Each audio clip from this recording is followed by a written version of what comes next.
Greetings, programs. This is Wretch, and welcome back to Caverns of the Snow Witch. So here we go, guys. It looks like we are in the middle of the wasteland. We have 13 stamina left, 9 skill, and 7 luck. We have 3 provisions left. We have a ton of stuff here. We've killed the Snow Witch, allegedly. So I have no idea how much more we have to go, but let's go ahead and get to it, alright? The 3 of you set off to the south. Worried about the shortage of water, Stubb tries to offer some comfort by saying you should reach Stonebridge in less than a day. He says he's surprised that he hasn't seen any of his fellow dwarves by now. "Oh yes we have," says Red Swift solemnly, "but you won't want to see them like that." He points to a boulder about 50 meters west. The bloodied body of a dwarf lies propped up against it. His head is slumped forward and he's motionless. His axe is still in his hand, and whoever or whatever attacked him cannot be far away. Stubb runs up to the dwarf, wailing in grief. "It's Mori the Ironsmith," he says. This is similar to when Gimli saw Moria. "This looks like the work of hill trolls. Let's bury Mori and get to Stonebridge as quickly as possible to tell them his terrible news. Here, take Mori's water bottle. He won't need it now." You gulp down the water and at last refreshed. You gain 1 stamina point. Huzzah. After marking Mori's grave with axe and helmet, you set off again for Stonebridge. Night is approaching, and you decide to camp in the shelter of some rocks and bushes, despite Stubb's plea to carry on. You build a fire and settle down to sleep, and Red Swift takes the first watch. Let's go ahead and bookmark. Test your luck. That's lucky. Alright, so we rolled a luck score of 6. Our luck is starting to run out, guys. Stubb wakes you in the middle of the night after completing the second watch. The rest of the night passes peacefully, and in the morning you are able to continue your journey to Stonebridge. That's probably very good. By mid-morning, Stubb has become quite excited, knowing he'll soon be home. Seconds later, the thought of his dead friend Mori depresses him, and he shakes his fist at the unseen hill trolls. An hour later, you see a distant wisp of smoke rise into the sky. "Stonebridge!" yells Stubb. He starts to run ahead of you, but suddenly stops when he sees a party of 6 hill trolls marching towards his village. Screaming a battle cry, he raises his axe and charges at them. You cannot leave your friend to fight them on his own and run forward to fight at his side. 2 of the hill trolls turn to fight you. Alrighty, well, let's go ahead and do this. Skill is equal. Oh crap. Well, I probably should have... Oh well. Such is life. Let's pop those dice up. We are getting pummeled. There we go.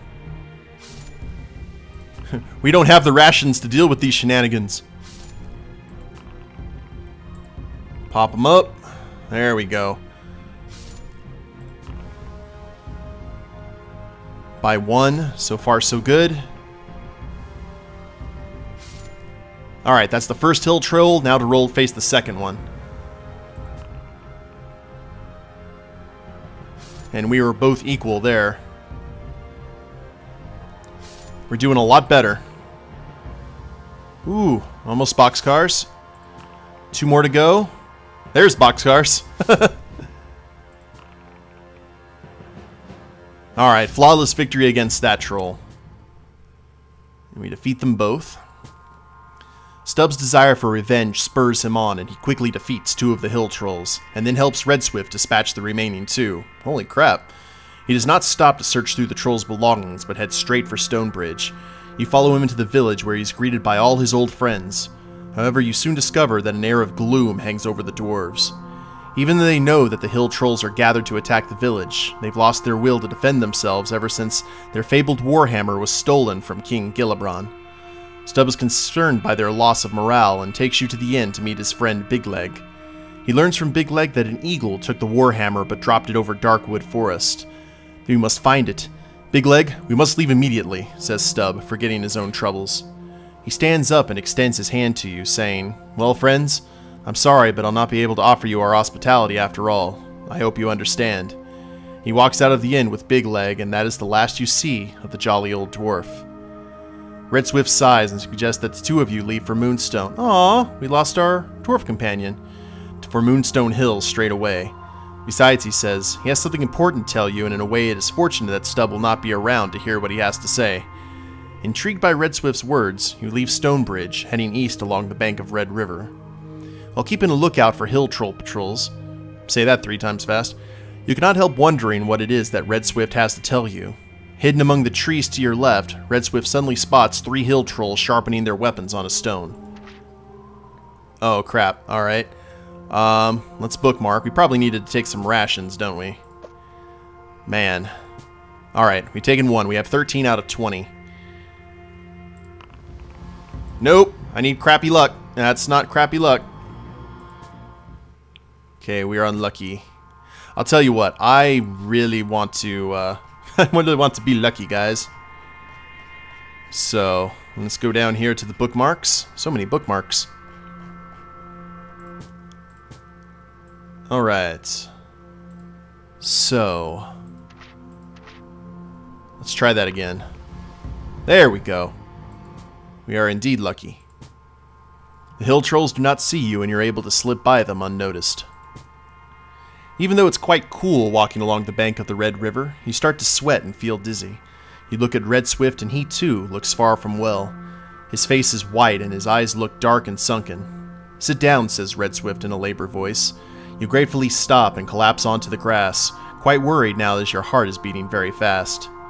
Do you remember walking through the caverns of the Snow Witch and arriving at a door with a piece of parchment nailed to it? You could not understand what was written on it and asked me to read it? It was a death spell and we are now both doomed. It is starting to work on us sooner than I expected. We have to find the old man of the hills that they call the healer. Only he can save us now. But I fear it may be too late already. My legs are so weak I don't know if I'll be able to stand again. Well, that's nice. If you drank the potion of health that belonged to the Dark Elf, turn to 30. I did not drink this potion. You try to stand up, but your legs feel as stiff and heavy as iron. You look at Red Swift. He also tries to stand up, alas without success. As you begin to lose consciousness, you realize that the Snow Witch has had her revenge, and your adventure ends here. Wow, where was there a Dark Elf? Let's use the last bookmark. Weird. Give me 1 sec, guys. I'll see if I can actually find out where this Dark Elf was. Okay, I think I found where we messed up, guys. Where we found the Dark Elf. We actually never got a chance to see him because we gave 10 gold pieces to offer to the ferryman to make him change his mind because he was lazy, if you guys remember that. So if we would rather walk on here and then wait for its owner to arrive, we can take the boat and row across the river because we find a small wooden boat tied to a tree. If we wait for its owner to arrive, feeling tired after the strain of recent events, you sit down and rest. Stub decides to go off to forage for food and Red Swift begins to make a fire. You drift off into a deep sleep which your body welcomes and you gain 2 stamina points. You're woken up an hour later by the ringing sound of clashing swords. You leap up and see Red Swift engaged in combat with somebody wearing a hooded black cloak. When he turns, you realize he's a Dark Elf, the natural enemy of Red Swift and his fellow Wood Elves. You run to help your friend, but you are not needed. With a forward thrust of his sword, Red Swift dispatches his adversary. "Whose idea was it to wait for the boatman?" asked Red Swift with a wry smile. Refusing to be baited, you suggest that you search through the belongings of the Dark Elf. A pouch on his belt contains a glass vial contained with green liquid, and that's what we needed to do. So, out of the stopper and sniffs it, but does not recognize the smell. So at this point, we go ahead and drink the liquid. You breathe in and take a gulp of the green liquid. Feeling no ill effects, you quickly finish it off. Slowly, the tiredness and pain in your body fade away, and you feel revitalized. You've drunk a potion of health. You gain 1 skill point, 4 stam, and 1 luck point. So that was actually what we needed to do.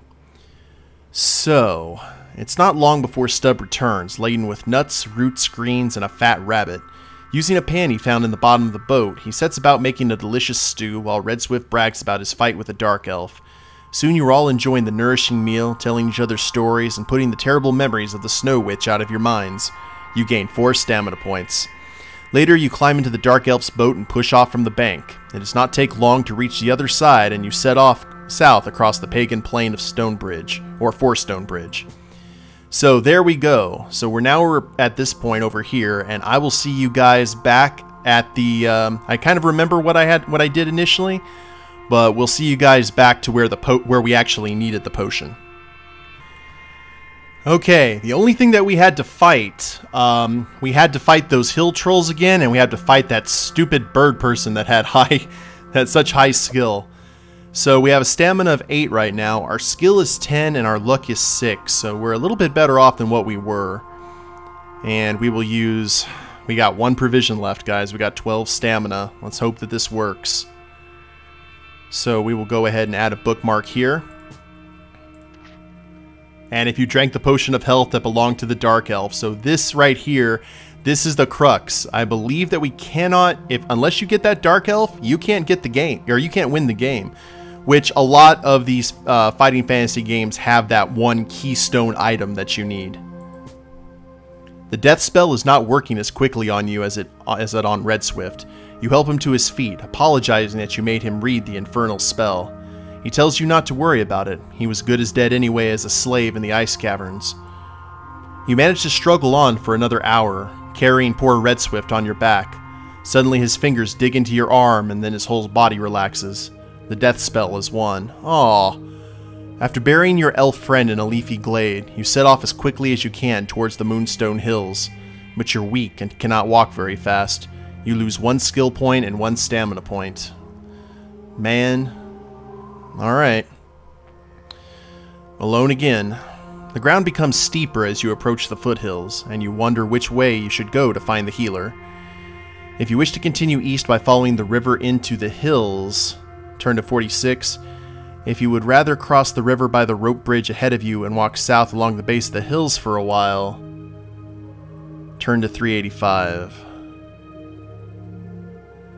Tell you what, let's go ahead and continue east following the river into the hills, because most settlements are along a river, you know what I mean? The river narrows and the ground becomes steeper. As you climb, you feel yourself becoming weaker by the minute, and you lose 1 stamina. Holy crap, things are not looking good. You walk past a large hollow tree stump, paying it no attention till you notice a thick vine which is tied to its roots and runs up over the edge of the stump. You look inside the hollow stump and see the vine disappearing into its black depths. Yeah, it's a trap! Well, I'll tell you what, let's just start out by pulling the vine. Ding dong! As you pull up the vine into the light, you see that it's crawling with revolting flesh grubs, their blind heads withering around in search of living flesh in which to burrow. You release the vine, but one of the grubs crawls onto the back of your hand. Fortunately, you manage to pull it off and stamp it underfoot. You gain 1 luck point. Fair enough. You will not find the healer in the tree stump, so you decide to carry on, walking up the river valley. Well, that worked out better than I thought it would. To your left, you see a narrow footpath leading from the bank of the river into the trees. Let's go ahead and go up the footpath. Oh, is this the healer? The footpath twists and turns through the trees before ending outside a wooden hut. You creep up to the hut and look through the window. An old man wearing purple robes and a gray skull cap is asleep in an ornately carved rocking chair. The shelves on the wall behind him are lined with jars of herbs and berries. He better be the healer. If you wish to enter the hut, if you would rather walk back down the path and continue up the valley, no, we've got to enter the hut, man. We are hurting. We have 10 health left and only 1 provision. When you open the door, one of the man's eyes flicks open. He seems, however, unconcerned at your intrusion and remains stretched out in his rocking chair. If you wish to ask him if he's the healer, if you would rather just tell him you are lost. Let's ask him if he's the healer. The man springs out of his chair and says, "Indeed I am. What ails you, stranger?" You tell the old man about your adventures in the ice caverns and the spell that is slowly destroying you. The old man smiles and says, "Death spells? They're easy to counteract.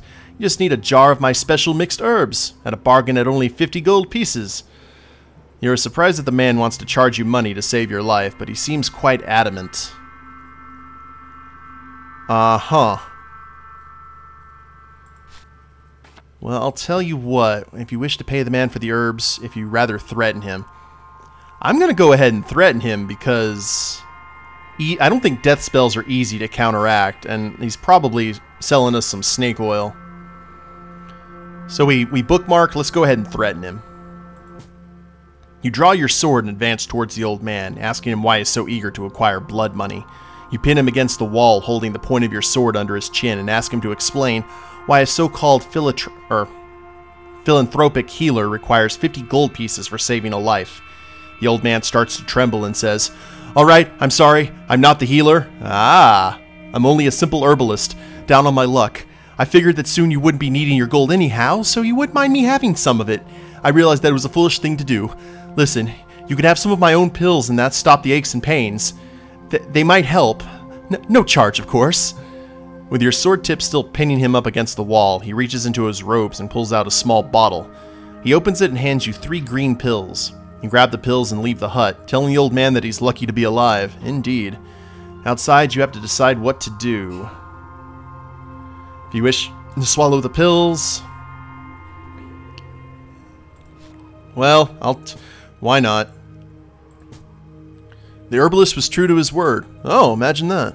The pills reduce the pain and you feel marginally better. You gain 4 stamina points. Intent on finding the real healer, you walk back down the path and up the river valley. Well, I'm surprised that he was genuine. Figure that could have been his revenge for insulting him. You spot a small open space between the rocks and trees on the far bank of the river. Something is cooking over a fire. You can see the smoke rising, but there's no one to be seen. Perhaps they saw you first and are hiding. The river runs fast and is quite narrow at this point. Large rocks jut out of the river and would be possible to cross over by leaping from rock to rock.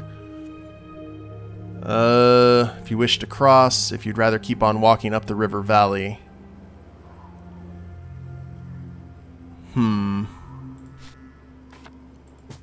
Large rocks would be possible to cross over by leaping from rock to rock. A healer wouldn't be on a campfire. Wouldn't be using just a small campfire. You know what I mean? For right now, let's keep on walking to the river valley, and we have this on 205 in case we need to go back.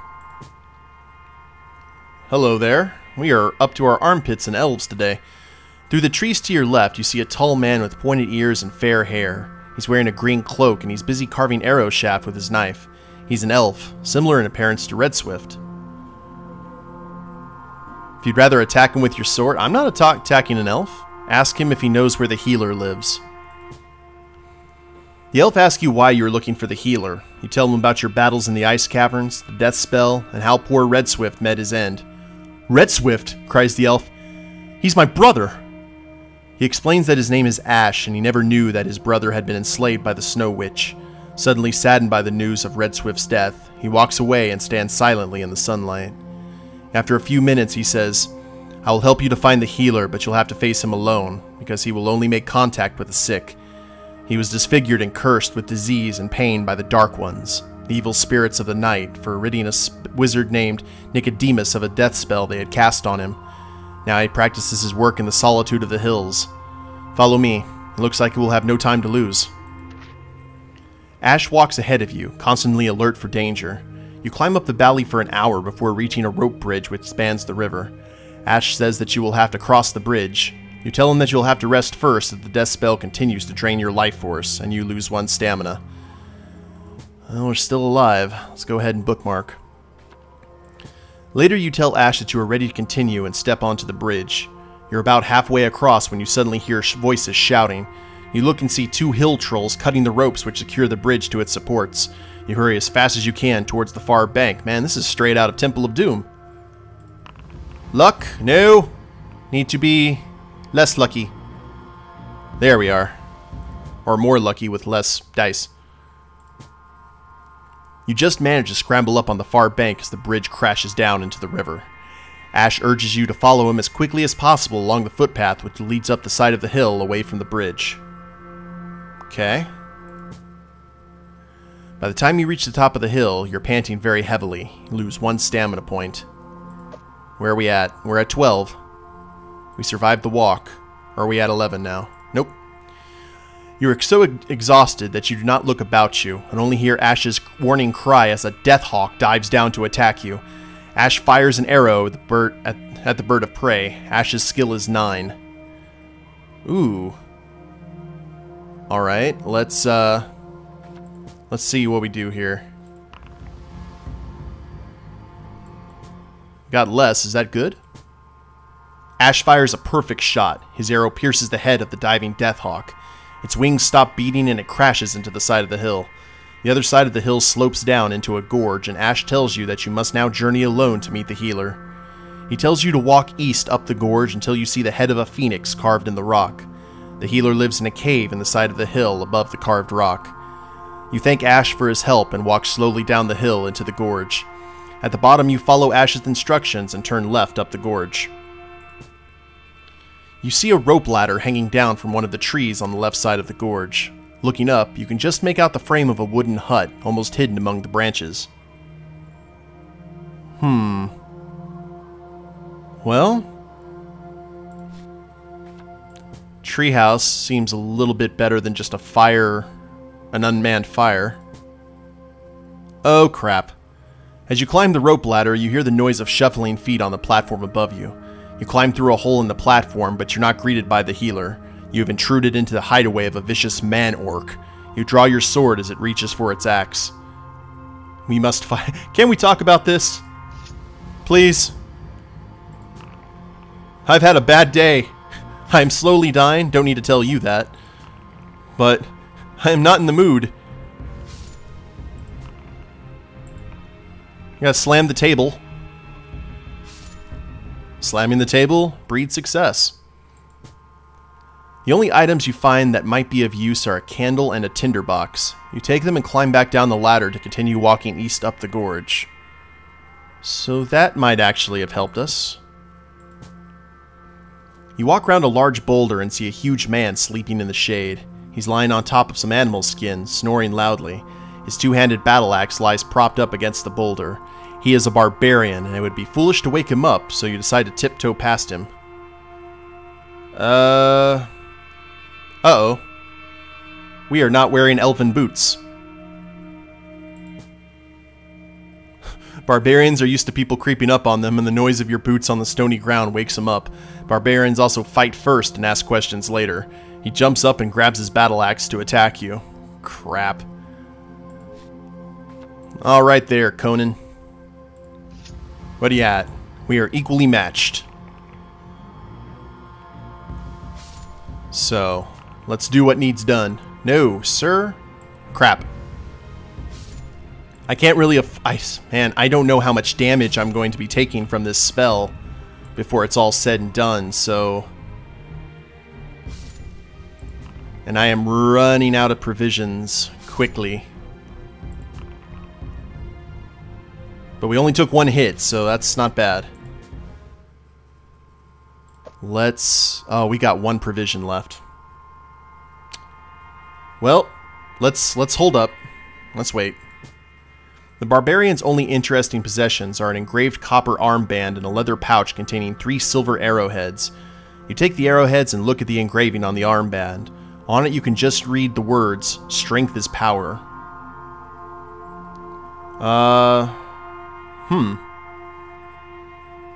Yeah, let's go ahead and wear the armband. The armband is charmed with magical power. You gain 1 skill point. You realize that you must hurry up on the gorge before the death spell runs its fatal course. Indeed. To your right you see a huge slab of rock. Carved into it is the head of a fabulous bird surrounded by flames. Rough steps lead up the side of the rock slab and to the mouth of the cave. So this is it. Alright, to be sure, we're going to take our last provision. Just to make sure, we'll bookmark. Oh dear. Peering in the cave, you see that it runs deep into the side of the hill. Torches cast an eerie light inside the cave, illuminating wooden carvings and masks that are hanging on the walls. You step inside and see a robed figure sitting on the floor with its back to you. Without turning around, the mysterious person says, "I am the healer. If you come to be healed, stand before me now." Your heart beats faster as you walk over to stand in front of him. Before you is a man who is horribly disfigured. His body is terribly twisted, but he sits there proudly, although pain registers on his face. You tell him that you have been cursed with a death spell and have come to be cured. The healer nods his head and says, "The power of death spell is difficult to destroy. I have only managed to break it once, and it wasn't easy. A ritual has to be performed which you might not survive. Still, you must try. I will help you as much as I can. First, you must place a mask of life over your face to halt the spread of the death spell. If you survive the initial battle between life and death, you will be able to face the second stage of the reversal process."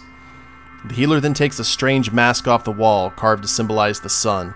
As you place it over your face, you feel as though your body is being torn apart. Roll 1 die. The result is subtracted from your stamina score. Ew. I'm really glad I ate that provision before I came in here. Holy crap. Huzzah! Lose 1 stam. Now, the only thing that's going to mess us up is if we take more damage, or we need provisions for a storyline thing. The healer walks over to you and puts his hands on your forehead. He mutters some strange words and stands back, saying, "Later stages of the reversal process are also dangerous, but the danger can be reduced if you possess certain things. My help from now on will be limited, as you will have to journey to another place to break the death spell completely. Please follow me." The healer walks further into the cave, leading you to the edge of a pit. There's almost no light, and you have to strain your eyes to see the outline of the healer moving about. A log spans the pit before you, and you must cross it to reach the inner cave. It will obviously be easier to cross it if you can see where you are going. "Do you have a candle?" asks the healer. "Oh, yes, I do. I have the candle and tinder box from the orc." Nice. You light the candle and look across the pit. It's about 15 meters wide and the log is quite narrow. The healer tells you to walk across it as soon as you're ready. Okay. Definitely passed the skill check. Walking slowly and carefully, you reach the other side of the pit. Much to your relief, the healer walks casually across the log as though the pit was not there. "Good," he says. "Now you must prepare yourself for the next stage. In order to survive, you must be totally calm.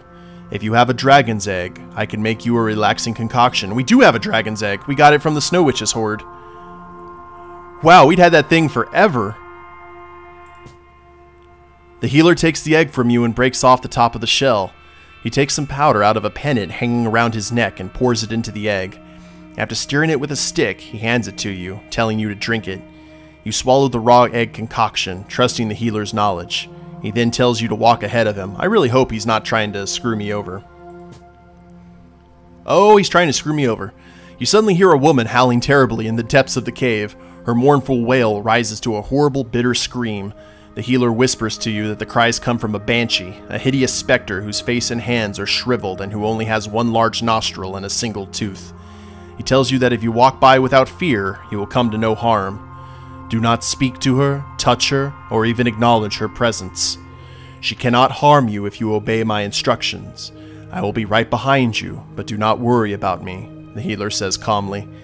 You walk further into the cave until the dreaded banshee comes into view. She looks even worse than the healer's description, with her red-rimmed eyes and stooping posture.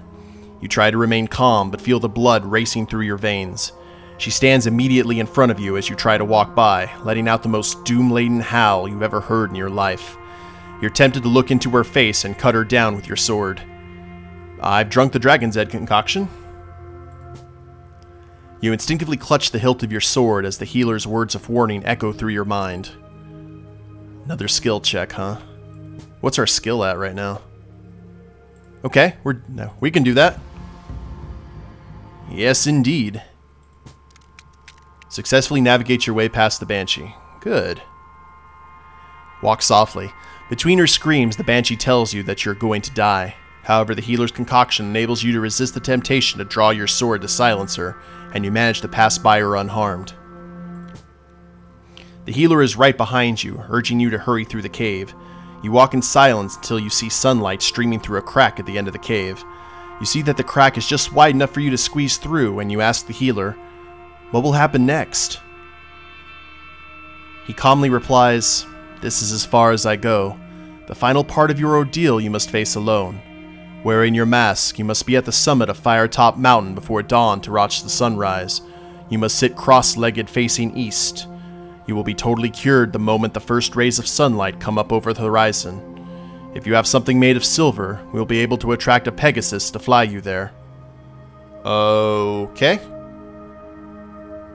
Do we have something with silver? If you have a silver arrowhead, nice! We got that from the barbarian. I think. Was that the barbarian who had the silver arrowheads? Fly on a Pegasus. You hand the healer your silver object. He throws it through the crack and whistles loudly through his fingers. A few moments later, you hear the noise of flapping wings outside and see the healer smile briefly. Tie the silver to its mane and command it to take you to Firetop Mountain, says the healer. A Pegasus will fly you anywhere for silver. This is where we say goodbye. Good luck. I hope you make it. You shake the healer's hand, thanking him over and over again. Then, waving goodbye, you squeeze through the crack into the daylight. Before you stands a magnificent beast. Looks like a white stallion, but it has wings. You tie the silver to its mane and climb onto its back. You shout your destination and suddenly you're flying through the air, clinging onto the neck of the mighty Pegasus. It is not long before you reach the mountain and land safely on the summit, which is covered in strange red vegetation. You jump down from the Pegasus and watch it fly off into the distance. You sit down to rest and wait for sunrise. Whew. The red leaves all around you emit a sweet smell which you find very pleasant. You feel very relaxed and suddenly have trouble keeping your eyes open, even though it's only early evening. You are unaware you are lying on sleeping grass. You sink into a deep sleep, full of vivid and exciting dreams. Night falls and time passes by, but you cannot wake up. The moon drifts slowly across the clear night sky until dawn is only minutes away.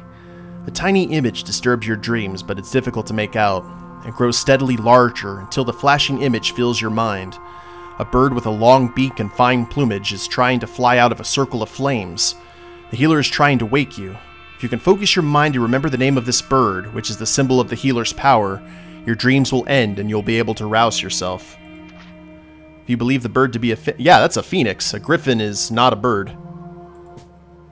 The image of the bird fills your mind. While you are still asleep, you sit up and shout the word Phoenix at the top of your voice. You wake up startled, wondering why it's dark. Then you realize that you've been asleep for hours and that the sun will rise at any moment. Adjusting your sun mask, you turn to face east, hardly daring to blink in case you miss the first rays of sunshine. A red glow appears on the horizon, then you see the sun slowly creep into view. You are cured of the death spell. Huzzah! Alright, good stuff. Now, Adventurer win. Find the ultimate ending in medium mode. Holy crap, this is the end. I was about to end the episode and finish this up. It is the beginning of a beautiful day. A day which is probably going to be the most enjoyable of your life. The spirit of the evil Snow Witch has been destroyed and you are cured of her terrible curse. As you climb down the mountain, you think about the kind, unselfish healer and of your friends Red Swift and Stub. You're suddenly eager to meet the jolly old dwarf again and set off towards Stormbridge as fast as you can, hoping that he'll have returned from Darkwood Forest. You've earned yourself a welcome rest, although whether or not you'll get it is another story. The end. Wow, guys, that was the ultimate ending. I guess we got through it with a bag full of gold, and we lived. Wow, that was a lot longer and detailed than I thought it was going to be. This is the longest fighting fantasy book I've seen, but it was still really, really fun and still had that challenging, annoying, but very cool aspect of having that one item that you need to get through the day, like that Dark Elf potion. But alright guys, well that was Caverns of the Snow Witch by Ian Livingstone. I had a ton of fun playing it, and maybe I'll do another fighting fantasy book here before too long. Hope you guys have enjoyed the read-through. If you liked the episode, go ahead and click like down below, and if you like the series, go ahead and leave a comment, subscribe to the channel, that would be a big help, and we'll see you in the next one. Later days, everyone.